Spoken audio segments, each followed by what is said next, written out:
نحمده ونصلي ونسلم على رسوله الكريم اما بعد فاعوذ باللہ من الشیطان الرجیم بسم اللہ الرحمن الرحیم۔ سلسلہ سیرت رسول عربی صلی اللہ علیہ وسلم کے حوالے سے یہ ہماری 14ویں ویڈیو ہے،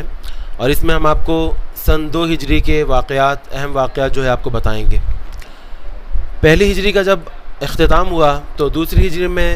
سب سے پہلے جو واقعہ پیش آیا وہ ہوا تحویل قبلہ کا واقعہ۔ بڑا مشہور اور بہت اہم واقعہ تھا۔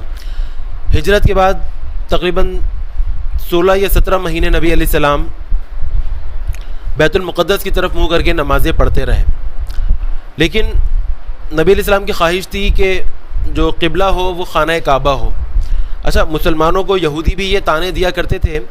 کہ نبی علیہ السلام اور مسلمان جو ہیں وہ ہر چیز میں ہماری مخالفت کرتے ہیں، لیکن قبلے میں تو وہ ہمارے ہی تابع ہیں،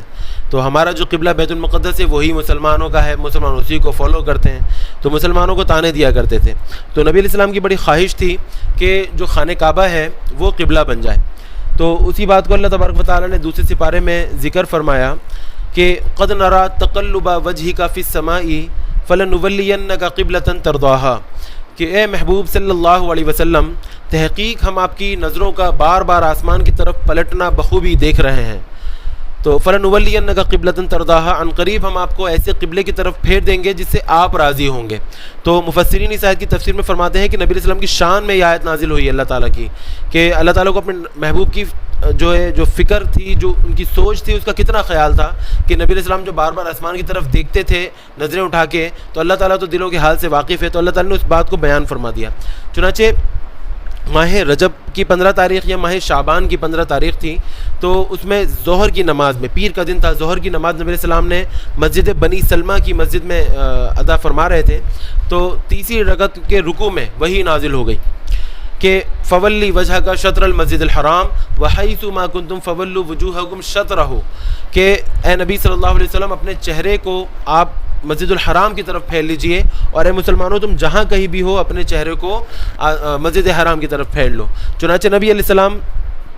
مسجد میں تھے جس کا آج کل نام مسجد ذو قبلتین ہے۔ حاجی اور معتمرین جو ہوتے ہیں وہ آج بھی جاتے ہیں اس مسجد میں نمازیں ادا کرتے ہیں، تو مسجد ذو قبلتین میں 2 قبلے بنے ہوئے۔ نبی علیہ السلام بیت المقدس کی طرف رخ کر کے نماز پڑھا رہے تھے، اور کنڈیشن یہ تھی کہ جو خانہ کعبہ تھا وہ بالکل اپوزٹ سائڈ تھا۔ چنانچہ نبی علیہ السلام نماز کی حالت میں تیسری رکعت میں نبی علیہ السلام پر جب یہ آیت نازل ہوئی، نبی علیہ السلام نے گھومنا شروع کیا۔ صحابہ کرام پیچھے نماز پڑھ رہے تھے، انہوں نے ساتھ میں نبی علیہ السلام کے گھومنا شروع کیا، اور گھومتے گھومتے یہ سب بالکل مخالف سمت چلے گئے۔ نبی علیہ السلام گھوم کے خانہ کعبہ کی طرف آ گئے، اور باقی صحابہ ان کے پیچھے گھوم گئے۔ چنانچہ یوں یہ نماز جو تھی وہ یہ 2 قبلوں کی طرف رخ کر کے پڑھی گئی۔ چنانچہ نبی علیہ السلام نے سلام پھیرا اور صحابہ کو خوشخبری سنائی کہ اللہ تعالیٰ نے آیت نازل فرما دی ہے، اور ہمارا قبلہ جو ہے وہ تبدیل ہو گیا ہے، آئندہ بیت المقدس نہیں بلکہ بیت اللہ خانہ کعبہ کو جو ہے وہ قبلہ مقرر کر دیا جائے۔ چنانچہ لوگ نکل گئے، اور جس کو جہاں جہاں تک رسائی تھی انہوں نے جا کر اعلان کر دیا، یہاں تک کہ دور کے علاقوں میں جو لوگ بتانے کے لیے پہنچے تو عصر کی نماز چل رہی تھی، وہاں جا کے لوگوں نے آیت پڑھ کے سنائی تو لوگ عصر کی نماز میں انہوں نے قبلہ اپنا تبدیل کر دیا۔ بہرحال جب یہ واقعہ پیش آیا تو کفار کو، جو یہودی تھے، ان کو بڑی ہی چڑ ہوئی، اور ان کو بڑی جو ہے یہ واقعے سے بڑی تکلیف ہوئی، تو وہ الٹی سیدھی باتیں کرنے لگے کہ مسلمانوں نے کیسے اپنا قبلہ تبدیل کر لیا اور انہوں نے کیا کیا۔ اللہ تعالیٰ نے اس کو قرآن مجید میں بیان فرمایا کہ سیقول السفہاء من الناس ما ولاہم عن قبلتہم التی کانوا علیہا قل للہ المشرق والمغرب یہدی من یشاء الی صراط مستقیم، کہ ان قریب بیوقوفوں لوگوں میں سے کچھ بیوقوف یہ کہیں گے کہ ما واللہ من قبلتہم التی، کہ مسلمانوں کو ان کے قبلے سے کس نے تبدیل کر دیا، کس نے پھیر دیا؟ تو قل، اے نبی آپ فرما دیجئے، للہ المشرق والمغرب، مشرق و مغرب سب اللہ کے ہیں، یہدی من یشاء الی صراط مستقیم، وہ جس کو بھی چاہتا ہے سیدھے راہ کی طرف ہدایت دیتا ہے۔ اللہ تعالیٰ چاہے تو مشرق کی طرف کو قبلہ بنا لے، چاہے تو مغرب کی طرف کو بنا لے، اللہ تعالیٰ مالک ہے۔ بہرحال تحویل قبلہ کا واقعہ سن 2 ہجری میں پیش آیا۔ اچھا، اس کے بعد سن 2 ہجری میں ہی غزوات اور سرایا کا آغاز ہوا۔ تو غزوات اور سرایا کسے کہتے ہیں میں آپ کو بتاتا ہوں۔ غزوہ اس جنگ کو کہتے ہیں کہ جس میں نبی علیہ السلام بذات خود، بذات اقدس نبی علیہ السلام جو ہے وہ اس میں شریک ہوئے ہوں، اس کو غزوہ کہتے ہیں۔ اور سریہ اس جنگ کو کہتے ہیں کہ جس کے اندر نبی علیہ السلام خود شریک نہ ہوئے ہوں بلکہ کسی صحابی کو نبی علیہ السلام نے کمانڈر بنا کر بھیجا ہو۔ تو غزوات اور سرایا اس کی جمع ہے۔ تو غزوات کی جو کل تعداد ہے وہ 27 ہے، تقریباً 27 ایسے غزوے ہیں جس میں نبی علیہ السلام خود شریک ہوئے، جن میں سے 9 میں قتال پیش آیا اور باقی میں قتال پیش نہیں آیا، بغیر لڑائی کے جنگ مسلمان جیت گئے. اور سرایا جو تھے ان کی تعداد تقریباً 47 ہے، 47. ٹھیک ہے. تو ہجرت کے بعد بھی جو ہے نا یہ یہاں پر معاملہ چلتے رہے، کفار سے مسلمانوں کے معاملہ چلتے رہے. تو غزوہ ابوا اسی سال ماہ سفر میں غزوہ ابوا پیش آیا، پھر غزوہ بوات پیش آیا، پھر غزوہ بدر اولا ماہ ربیع الاول میں پیش آیا، غزوہ ذو العشیرہ ماہ جمادی الاخری کے آخر میں پیش آیا، اور اس کے بعد جو ہے غزوہ بدر کبریٰ جو ہے جو اصل غزوہ بدر ہے وہ پیش آیا ماہ رمضان میں. تو اس کی وجہ کیا ہوئی تھی؟ اس کی وجہ یہ ہوئی تھی کہ نبی علیہ السلام کے پھپھو زاد بھائی حضرت عبداللہ بن جہش ایک قافلے کے ساتھ جو ہے وہ آ رہے تھے. تو ایک نخلستان کے پاس جو ہے وہ قریش کا ایک قافلہ تھا، وہ ان سے ٹکرا گیا، اور اس قریش کے قافلے میں عمر بن حضرمی، عثمان بن عبداللہ بن مغیرہ اور نوفل بن عبداللہ اور ابو جہل کے باپ ہشام کا مغیرہ کا آزاد کردہ غلام جو ہے حکم بن کیسان، یہ لوگ تھے. تو ان لوگوں میں جو ہے جنگ ہوئی، اور اس موقع پہ عبداللہ بن جہش نے جو ہے وہ اس کو عمر بن حضرمی کو قتل کر دیا. واقد بن عبداللہ تمیمی نے عمر بن حضرمی کو قتل کر دیا اور ان سب لوگوں کو لے کر حاضر ہو گئے. بہرحال ان سب لوگوں کو چھوڑ دیا گیا، ان کے مال کو لوٹ لیا گیا. تو اس کے بعد جو ہے یہ ایک بڑی وجہ ہوئی. اور دوسری ایک بڑی وجہ جو تھی وہ یہ تھی کہ قافلہ قریش کا ایک قافلہ تھا جو ملک شام کی طرف جو ہے تجارت کرنے کے لیے گیا ہوا تھا، اور ان کے سربراہ جو ہے ابو سفیان تھے، وہاں کے ایک بہت بڑے سردار تھے. اس وقت تک کافر تھے، فتح مکہ کے موقع میں مسلمان ہوئے وہ. تو اس وقت جو ہے وہ سردار تھے. تو ان کے پاس بہت سارا مال تھا، ان کے اپنا خود، اور جو لوگ نہیں جا سکے انہوں نے اپنا سارا سرمایہ اس میں لگایا ہوا تھا، اور انہوں نے ملک شام جا کے خوب زبردست تجارت کی اور بہت نفع کمایا.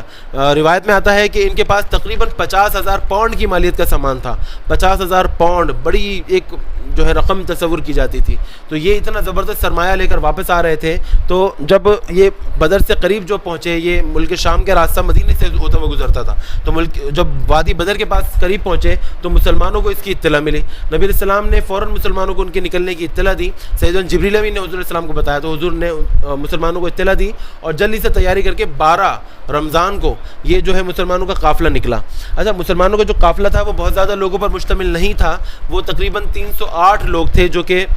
اس جنگ کے لیے نکلے تھے، اور 8 لوگ مسلمان ایسے تھے جو کہ اس جنگ میں شریک نہیں ہوئے تھے کسی عذر کی وجہ سے، لیکن نبی علیہ السلام نے ان کو اصحاب بدر میں شامل کیا اور ان کو مال غنیمت میں سے حصہ بھی دیا. تو مختلف روایتوں کے مطابق کسی میں 308، کسی میں 313، کسی میں 316 مختلف روایتیں آتی ہیں. تو یہ سب لوگ، ان کے پاس جتنے اونٹ موجود تھے، جو سواریاں موجود تھیں، نبی علیہ السلام نے کہا فوراً لو اور نکلو. کچھ انصاریوں نے کہا یا رسول اللہ ہمارے اونٹ چرنے کے لیے گئے ہوئے ہیں، ہم وہاں سے لے آتے ہیں اور پھر چلتے ہیں. نبی علیہ السلام نے فرمایا نہیں، جس کے اونٹ یہاں موجود ہیں بس وہی چلیں. چنانچہ مسلمان جو ہے اتنی 313 308 اس کی تعداد میں مسلمان نکلے، اور مسلمانوں کے پاس صرف 70 اونٹ تھے سواری کے لیے اور 2 گھوڑے تھے. تو اتنی کم جو ہے وہ لوگوں کے ساتھ اور اتنا کم جو ہے وہ جانوروں کے ساتھ نبی علیہ السلام نکلے. چنانچہ جب تقسیم کی گئی اونٹوں کی تو ہر 3 لوگوں کے ذمے میں 1 اونٹ آیا. تو نبی علیہ السلام، ان کے ساتھ سیدنا صدیق اکبر تھے، حضرت صدیق اکبر تھے، اور ان کے ساتھ ایک اور جو ہے وہ صحابی تھے جو کہ 1 اونٹ میں شریک تھے. تینوں باری باری سفر کرتے. اسی طرح اور بھی حضرت سیدنا عثمان غنی، حضرت سیدنا عمر فاروق، حضرت سیدنا علی المرتضیٰ اور حضرت مرثد غنوی، حضرت علی اور حضرت مرثد غنوی نبی علیہ السلام کے ساتھ تھے، اور حضرت ابوبکر صدیق، حضرت عمر فاروق اور حضرت عبد الرحمن بن عوف 1 اونٹ پر سوار تھے. بہرحال یہ ہوتے ہوتے یہ لوگ اس جگہ جا کے انہوں نے پڑاؤ ڈال لیا جہاں سے ابو سفیان کے قافلے کو گزرنا تھا. لیکن ابو سفیان ایک بہت چالاک انسان تھے، تو ان کو کسی طرح اطلاع مل گئی کہ مسلمان ہمیں لوٹنا چاہتے ہیں. انہوں نے جیسے ہی اطلاع ملی انہوں نے وہیں قافلے کو روک لیا، آگے نہیں بڑھنے دیا. اور اس کے بعد ایک آدمی تھا زمزم جس کا نام تھا دعات سے دمدم، تو اس کو انہوں نے اجرت پر ایک قریب کے راستے سے، جنگل کے راستے سے جلدی سے مکہ بھیج دیا اور کہا کہ وہاں جاؤ اور مدد لاؤ، اور وہاں والوں سے جا کر بولو کہ ہماری مدد کریں ورنہ ہم لوگ لٹ جائیں گے. چنانچہ بڑی تیز رفتاری سے وہ جو ہے مکہ پہنچ گیا، اور وہاں پہنچ کر اس نے اپنے اونٹ کے ناک اور کان کاٹ دیے، اپنے کجاوا جو تھا، جو سواری کا جو بیٹھنے کی جگہ تھی، وہ پلٹ دی، اپنی قمیض پھاڑ دی اور زور زور سے چلانے لگا کہ اے گروہ قریش، اے مکہ والوں مدد کرو، ابو سفیان کا قافلہ جو ہے وہ لوٹنے والا ہے، اس کو بچا لو اور اس کی مدد کرو. جس سے سنا وہ سب جمع ہوتے گئے، اور بالآخر ابو جہل نے سب لوگوں کو حکم دیا کہ فوراً ایک بڑا لشکر تیار کرو، اب مسلمانوں کو ہم ان کا کام تمام کر دیں گے۔ چنانچہ بڑی تیزی سے جو کفار کا لشکر تھا وہ تیار ہوا، اور تقریباً 900 سے لے کے 1000 کے درمیان یہ لشکر تھا، اور بڑا زبردست جو ہے وہ ان کے پاس اسلحہ تھا، ہر ایک کے پاس گھوڑے تھے، اور بے شمار اونٹ جو ہے نا یہ لے کے نکلے تھے۔ اور روایت میں آتا ہے کہ اتنے اونٹ ان کے پاس تھے کہ روزانہ یہ جو ہے اپنے کھانے کے لیے ایک دن 10 اونٹ کاٹتے، ایک دن 9 اونٹ کاٹتے، اور اس کے کباب اور تکے بنا کے کھاتے۔ چنانچہ یہ لوگ نکلے، اور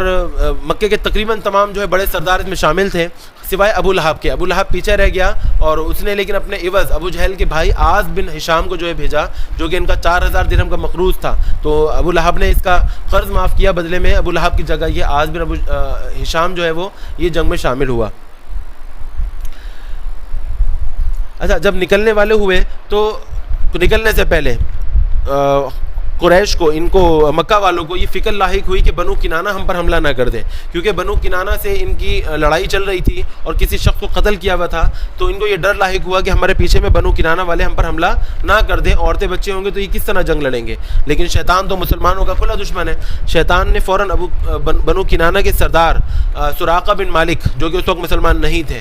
ان کی شکل بنائی اور کافروں کے پاس آ گیا، ابو جہل کے پاس، اور کہا کہ میں نے سنا ہے کہ تم مسلمانوں کے خلاف جو ہے وہ جنگ لڑنے جا رہے ہو، تو یہ بڑا نیک کام ہے، تم جاؤ اور ہماری طرف سے بالکل فکر نہیں کرنا، ہم تمہارے آنے تک کوئی تمہارے خلاف کام نہیں کریں گے۔ ابو جہل نے کہا کہ ہمیں تم پر یقین نہیں ہے، تو اگر تم چاہتے ہو کہ ہم جائیں، بے فکر ہو کے جائیں، تو تم ہمارے ساتھ چلو۔ تو شیطان نے کچھ سوچ و بچار کی اور پھر وہ سراقہ بن مالک کی شکل میں ان لوگوں کے ساتھ ہو لیا۔ بتانے کا مقصد یہ ہے کہ کتنا سخت دشمن ہے کہ ہر طریقے سے مسلمانوں کے خلاف کام کرتا ہے، اور کسی بھی طریقے سے وہ چاہتا ہے کہ مسلمانوں کا نقصان ہو۔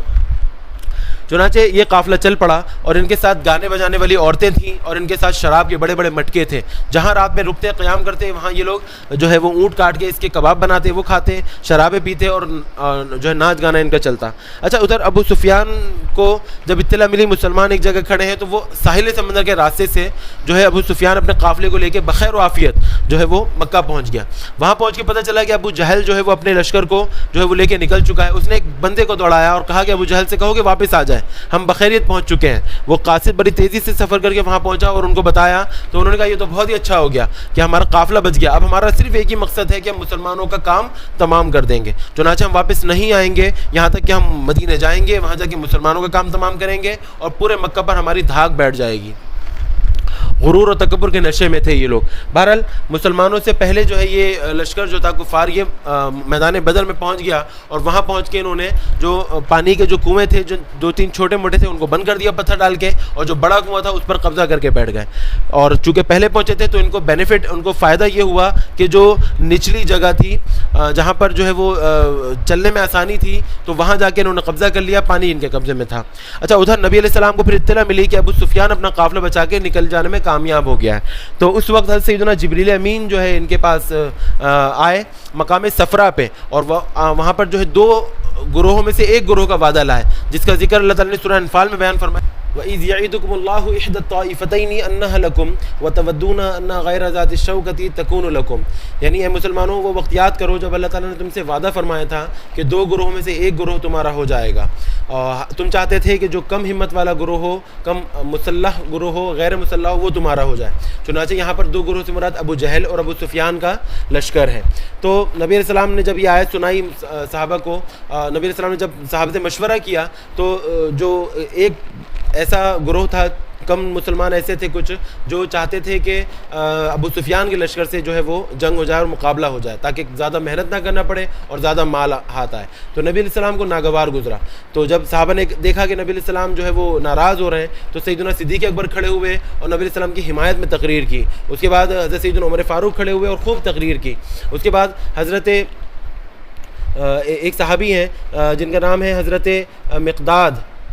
بن عمر، تو وہ کھڑے ہوئے اور انہوں نے کھڑے ہو کے کہا کہ یا رسول اللہ صلی اللہ علیہ وسلم، جو کچھ آپ چاہتے ہیں وہ آپ کریں، ہم آپ کے ساتھ ہیں، خدا کی قسم ہم موسیٰ علیہ السلام کی قوم کی طرح نہیں ہیں جنہوں نے موسیٰ علیہ السلام سے کہا تھا کہ انتا وربک فقاتلا انا ہاہنا قاعدون، اے موسیٰ آپ اور آپ کا رب جا کے لڑائی کریں اور جیت جائیں تو پھر ہمیں بلا لیجیے گا، ہم یہاں بیٹھے ہیں۔ بخدا ہم ایسے نہیں ہیں، ہم آپ کا ہر قدم میں، ہر حال میں آپ کا ساتھ دیں گے، آپ کے آگے پیچھے دائیں بائیں ہر طرف سے ہم لڑیں گے اور آپ کا ساتھ نہیں چھوڑیں گے۔ تو نبی علیہ السلام نے جب سنا تو خوش ہو گئے اور حضور کے چہرے پر خوشی کے تاثرات آ گئے۔ اس کے بعد نبی علیہ السلام نے انصار کی طرف اشارہ کیا اور کہا کہ مجھے مشورہ دو، تو انصار کے جو سردار تھے حضرت سعد بن معاذ، حضرت سعد بن عبادہ، وہ کھڑے ہوئے اور انہوں نے کہا کہ یا رسول اللہ ہم آپ کے ساتھ، ہر قدم پر آپ کے ساتھ ہیں، آپ اپنا دیار چھوڑ کے ہمارے دیار میں تشریف لائے ہیں، آپ نے ہمارا اتنا خیال کیا ہے تو ہم اب کبھی بھی آپ کا ساتھ نہیں چھوڑیں گے، اگر آپ ہمیں حکم دیں گے تو ہم آگ کے سمندر میں بھی کود جائیں گے۔ چنانچہ نبی علیہ السلام نے جب اپنے صحابہ کا یہ حوصلہ دیکھا تو نبی علیہ السلام نے حکم دیا، فرمایا کہ ابو جہل کے لشکر کے خلاف چلنے کی تیاری کرو۔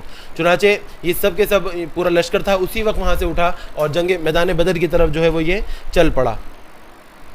وہاں پہنچ کر جب مسلمان پہنچے تو وہاں ان کو کچھ پریشانیوں کا سامنا ہوا کہ ان کو جو پڑاؤ ڈالنے کے لیے جو جگہ ملی تو وہ اونچی جگہ تھی، وہاں پر ریت تھی جس کی وجہ سے ان کے پاؤں دھنستے تھے، ان کے گھوڑوں کے پاؤں دھنستے تھے، چلنے پھرنے میں مشکل ہوتی تھی۔ دوسری پریشانی یہ ہوئی ان کو کہ وہاں پر پانی موجود نہیں تھا۔ میں نے جیسے کہ بتایا آپ کو کہ پانی کا جو کنواں تھا اکلوتا، اس پر کفار قبضہ کر چکے تھے، مسلمانوں کے پاس پانی نہیں تھا، نہ وضو غسل کے لیے نہ کھانے پینے کے لیے۔ اور تیسرا پھر ایک یہ ہوا کہ شیطان ان کے دلوں میں وسوسے ڈالنے لگا کہ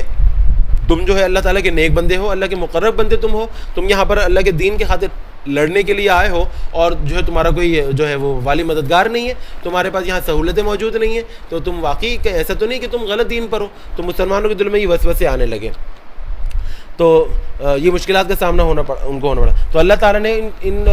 تینوں جو ہے وہ مشکلات کا حل جو ہے وہ ایک بارش کے ذریعے ادا فرما دیا۔ جب جو ہے مسلمان سوئے رات میں، جنگ سے پہلے والی رات، تو اللہ تعالیٰ نے بارش نازل فرمائی، تو مسلمانوں نے فوراً پانی جمع کر لیا جس سے ان کو وضو غسل اور کھانے پینے کے لیے پانی مل گیا۔ اور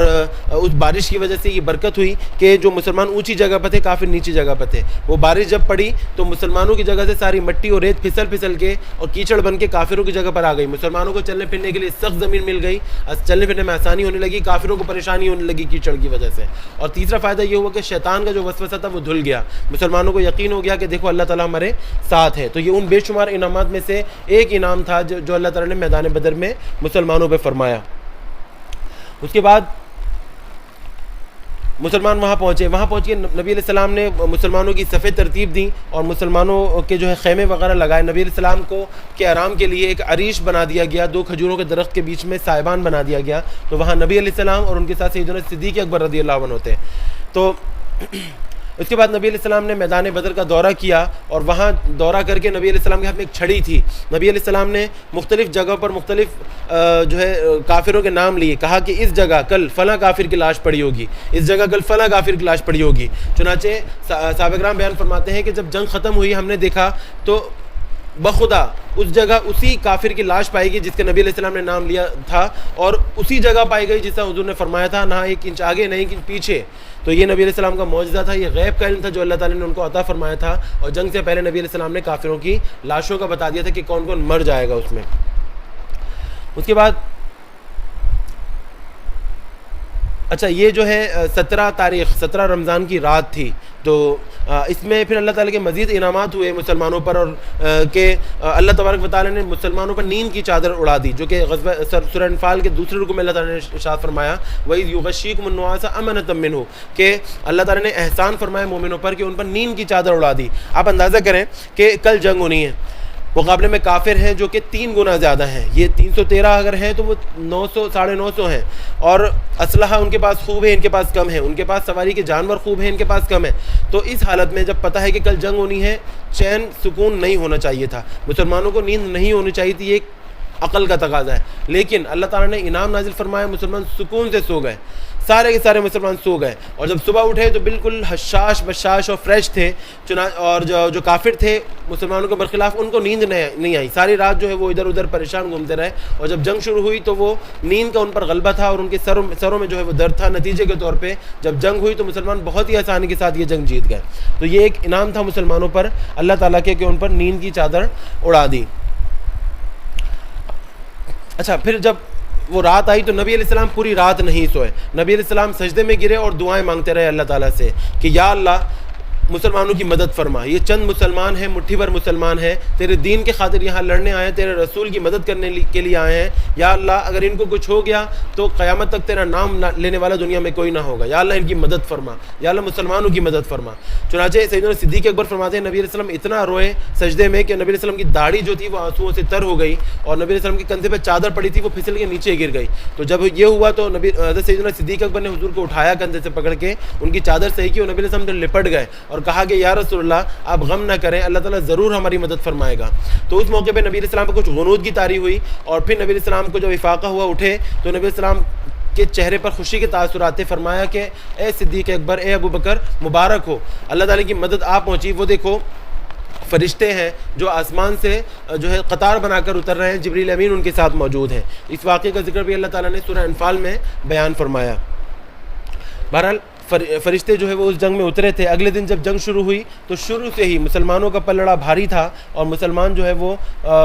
زبردست قسم کے حملے کرنے لگے۔ پھر اس موقع پہ نبی علیہ السلام کا ایک معجزہ اور پیش آیا۔ نبی علیہ السلام نے میدان بدر میں سے ایک مٹھی کنکریاں جو ہوتی ہیں، چھوٹے چھوٹے پتھر ہوتے ہیں، وہ اٹھائی اور شاہت الوجوہ کے الفاظ کہتے ہوئے یہ کنکریاں جو ہے وہ میدان جنگ کی طرف پھینک دیں۔ شاہت الوجوہ کے معنی ہوتے ہیں ان کے چہرے جو ہے وہ سیاہ ہو جائیں۔ چنانچہ نبی علیہ السلام نے جب یہ پھینکا تو حضور کا معجزہ پیش آیا۔ وہ یہ آیا کہ جو کنکریاں پھینکی تھیں وہ سب کافروں کی آنکھوں میں گئی۔ یہ جو معجزہ کیا تھا؟ معجزہ اس میں یہ تھا کہ مسلمان اور کافر گتھم گتھا تھے۔ جب میدان جنگ ہوتا ہے تو کون کہاں ہوتا ہے کسی کو کچھ نہیں پتا ہوتا، لیکن یہ معجزہ تھا کہ کسی مسلمان کی آنکھ میں وہ کنکری نہیں گئی، اور صرف کافروں کی آنکھ میں کنکری گئی۔ اور پھر اس میں بھی یہ کہ ہر کافر نبی علیہ السلام کی طرف نہیں دیکھ رہا تھا، یقیناً کسی کا رخ ادھر تھا، کسی کی پشت ادھر تھی، تو لیکن ہر کافر کی آنکھ میں گئی، جس کو اللہ تعالیٰ نے قرآن مجید میں ارشاد فرمایا کہ وما رمیتا اذ رمیتا ولکن اللہ رما، اے نبی صلی اللہ علیہ وسلم جو آپ نے کنکریاں پھینکی تھیں اس دن کافروں کی طرف، وہ آپ نے نہیں پھینکی تھیں بلکہ وہ اللہ تعالیٰ نے پھینکی تھیں۔ تو نبی علیہ السلام کے عمل کو اللہ تعالیٰ نے اپنی طرف منسوخ فرما لیا، اور یہ نبی علیہ السلام کی شان کو بڑھانے کے لیے تھا۔ بہرحال کافر جو ہے وہاں موجود تھے۔ جب فرشتے نازل ہوئے تو ایک تو نبی علیہ السلام کو نظر آئے، اور دوسرے نظر آئے شیطان کو۔ شیطان وہاں پہ کیسے تھا میں پہلے بتا چکا ہوں، سراقہ بن مالک کی شکل میں شیطان موجود تھا جو کافروں کو گھیر کے لایا تھا۔ چونکہ شیطان جو ہے وہ جن تھا، فرشتوں کا استاد رہ چکا تھا جنت میں، تو شیطان نے بھی فرشتوں کو دیکھ لیا۔ تو جب اس نے دیکھا کہ فرشتے اتر رہے ہیں تو وہ بھاگنے لگا، تو کسی کافر نے اس کا ہاتھ پکڑ لیا اور کہا کہ سراقہ تم کدھر بھاگ رہے ہو؟ تو اس نے اپنا ہاتھ چھڑایا اور کہا کہ میں ایسی مخلوق کو اترتے ہوئے دیکھ رہا ہوں جن کو تم نہیں دیکھ سکتے، اور اللہ تعالیٰ کا عذاب بڑا سخت ہے، میں تو اللہ تعالیٰ سے بہت ڈرتا ہوں، یہ کہا اور شیطان وہاں سے بھاگ گیا۔ اور اس واقعے کا ذکر اللہ تعالیٰ نے قرآن مجید میں سورہ انفال میں ارشاد فرمایا، انشاءاللہ اپنے وقت پہ بیان کروں گا۔ تو اس میں اس بات کی طرف اشارہ ہے کہ شیطان کا یہی طریقہ ہے،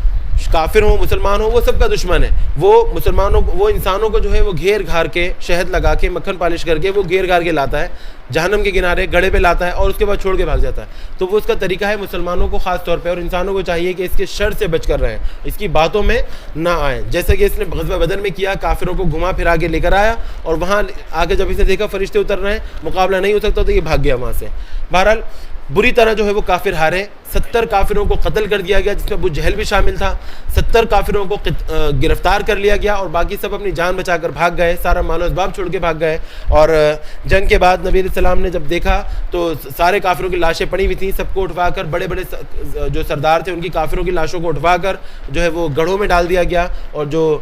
جن کی لاش خراب ہو گئی تھی ان کو وہیں مٹی ڈال کے برابر کر دیا گیا۔ اور نبی علیہ السلام کی سنت تھی کہ جب کسی بھی غزوے میں جاتے تھے تو 3 دن تک نبی علیہ السلام وہیں قیام کرتے تھے۔ چنانچہ نبی علیہ السلام نے بدر کے میدان میں بھی 3 دن تک قیام کیا، اور اس کے بعد وہاں سے نکل کر واپس مدینے میں تشریف لائے۔ اچھا، چونکہ مسلمانوں کافروں میں پہلی جنگ ہوئی تھی تو پہلی دفعہ مال غنیمت حاصل ہوا تھا مسلمانوں کو، تو اسی وجہ سے مال غنیمت چونکہ اس سے پہلے نہیں حاصل ہوا کبھی مسلمانوں کو، تو اس جنگ کے بعد سورہ انفال اللہ تعالیٰ نے نازل فرمائی۔ مال غنیمت کے بارے میں جو ہے وہ مسلمانوں میں اختلاف ہو گیا، کچھ لوگوں نے مال غنیمت لوٹا تھا، کچھ لوگوں نے کافروں کو قتل کیا تھا، قید بنایا تھا، تو اب ان لوگوں میں اختلاف ہو گیا۔ جنہوں نے لوٹا تھا وہ یہ کہنے لگے کہ مال غنیمت تو ہم نے لوٹا ہے، وہ ہمارا ہے۔ جنہوں نے نہیں لوٹا تھا وہ کہنے لگے بھائی ہم بھی تو جنگ میں شریک تھے، ہم بھی جو ہے کام کر رہے تھے، کافروں کو قید کر رہے تھے، قتل کر رہے تھے، تو ہمیں بھی اس میں سے حصہ ملے گا۔ چنانچہ فیصلہ نبی علیہ السلام کی بارگاہ میں آیا تو اللہ تبارک و تعالیٰ نے اس فیصلے کو حل کرنے کے لیے آیات نازل فرمائی۔ سورہ انفال نازل کی گئی اس غزوہ کے فوراً بعد سن 2 ہجری میں، اور اس میں مال غنیمت کی تقسیم کے طریقے بتائے گئے، اور پھر مسلمانوں نے اس کو اس حساب سے جو ہے وہ تقسیم کیا۔ تو یہ غزوہ بدر کے واقعات تھے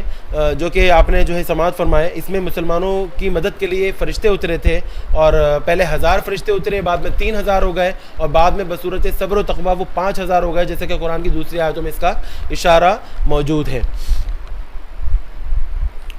اس کے بعد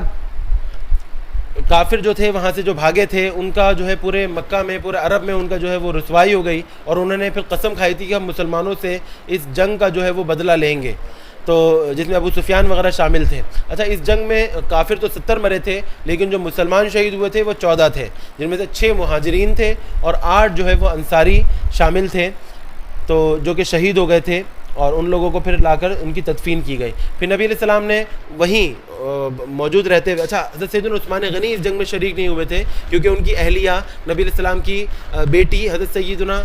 رقیہ بنت رسول اللہ صلی اللہ علیہ وسلم شدید جو ہے بیمار تھیں, تو نبی علیہ السلام نے ان کو خود روکا تھا کہ آپ رہ کر ان کی عیادت جو ہے کیجئے, اور آپ جو ہے جنگ میں شریک نہ ہو. چنانچہ نبی علیہ السلام نے حضرت زید بن حارثہ کو جو ہے وہ میدان جنگ سے بھیجا اطلاع دینے کے لیے کہ ہم جیت گئے. جب وہاں پہنچے تو حضرت رقیہ کا انتقال ہو چکا تھا, اور ان کی تدفین جو ہے وہ عمل میں آ رہی تھی. تو اس موقع پہ حضرت سیدنا رقیہ رضی اللہ تعالی عنہا کا جو ہے وہ انتقال ہو گیا تھا, جس کے بعد حضرت سیدنا عثمان غنی بہت شدید اداس رہتے تھے, اور پھر اس کے بعد نبی علیہ السلام نے ان کی اداسی کو دیکھتے ہوئے اپنی دوسری بیٹی حضرت سیدنا ام کلثوم کا نکاح بھی انہی سے کر دیا, جس کی وجہ سے حضرت سیدنا عثمان غنی کا لقب ذو النورین ہے, 2 نور والا. تو نبی علیہ السلام کی 2 بیٹیاں جو ہیں وہ ان کے نکاح میں تھیں, اور اس موقع پہ نبی علیہ السلام نے فرمایا تھا کہ خدا کی قسم اگر میری, جب دوسری بیٹی کا بھی انتقال ہو گیا تو نبی علیہ السلام نے فرمایا تھا کہ اگر میری 40 بیٹیاں ہوتیں تو ایک کے بعد ایک کر کے عثمان کے نکاح میں دے دیتا. یہ عثمان غنی کی شان تھی. بہرحال یہ واقعہ پیش آیا, اور اسی سال ہجرت کے دوسرے سال یوم فطر سے 2 دن پہلے, یعنی کہ غزوہ بدر کے بعد عید الفطر سے 2 دن پہلے جو ہے صدقہ فطر واجب ہوا, اور عید کے دن عید الفطر کی نماز جو ہے جماعت سے پڑھی گئی پہلی دفعہ. اور اسی سال جو ہے وہ زکوٰۃ جو ہے وہ فرض ہوئی مسلمانوں پہ سن 2 ہجری میں. پھر نصف شوال یعنی کہ شوال کے 15 تاریخ کو غزوہ بنی قینقاع پیش آیا. میں نے آپ کو بتایا تھا کہ 3 قبیلے یہودیوں کے آباد تھے مدینے میں, تو ایک قبیلہ جو بنو قینقاع تھا, تو انہوں نے اس معاہدے کو توڑ دیا تھا جو کہ مسلمانوں سے ہوا تھا. چنانچہ نبی علیہ السلام نے ان کے 600 مردوں کو, ان کے بیوی بچوں سمیت جو ہے ان کو مکہ سے باہر نکال دیا تھا. یہ لوگ جو ہے وہ معاہدہ توڑ کے قلعہ بند ہو گئے تھے. نبی علیہ السلام نے محاصرہ کر لیا. 15 دن کے محاصرے کے بعد یہ لوگ مغلوب ہو گئے, اور نبی علیہ السلام نے ان کو جلا وطن کر دیا. یہ لوگ وہاں سے نکل کر ملک شام اور خیبر وغیرہ میں چلے گئے. اس کے بعد ماہ ذی قعد میں غزوہ سویق جو ہے وہ پیش آیا, تو اس میں بھی مسلمان شریک ہوئے تھے, لیکن اس میں جنگ جو ہے وہ نہیں ہوئی تھی. بہرحال سن 2 ہجری میں تقریباً اتنے ہی واقعات جو ہے وہ پیش آئے جو اہم واقعات تھے, جس میں سے غزوہ بدر اور تحویل قبلہ جو سب سے اہم واقعات ہیں, جس کی میں نے آپ کو تفصیل بیان کی. تو انشاءاللہ اگلی ویڈیو میں آپ کو مزید آگے کے واقعات جو ہے نا ذکر کریں گے. سن 3 ہجری کے واقعات اگلی ویڈیو میں ذکر کریں گے. دعاؤں میں یاد رکھیے گا. السلام علیکم ورحمۃ اللہ وبرکاتہ.